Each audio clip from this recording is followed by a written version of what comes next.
আমি হলাম বড়লোক শ্বশুরের বড়লোক জামাই। আমি কি এসব মুরগি নিব? আমি নিব বন মোরগ।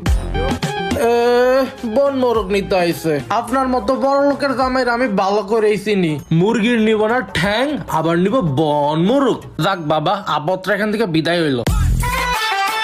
এই বড় লোকের জামাই বাজার করতে আসছস? শ্বশুরের জন্য বাজার করতে আসছি, আমার সময় নাই রে, আমি গেলাম। ওরে আল্লাহ গো, বড় লোকের জামাই বাজার করতে আইছে, অনেক কিছু কিনবো মনে হয়। আমি হলাম বড়লোক শ্বশুরের জামাই। আমি আজকে এত বড় একটা ব্যাগ কিনেছি, আজ বাজার করে পুরো ভরাই ফেলবো। বড় লোক জামাইয়ের পেছন পেছনে থাই, যা যা কিনবো আমি বাড়ি পৌঁছাই দিব। বড় লোকের জামাই এর থেকে অনেক টাকা ইনকাম করতে পারবো, কিছু কিনে না কেন? মামা, আমি হলাম বড়লোক শ্বশুরের বড়লোক জামাই, আমাকে ভালো কাঁচামরিচ দেন। এটাই ভালো কাঁচামরিচ, এটা নিয়ে যান 120 টাকা কেজি।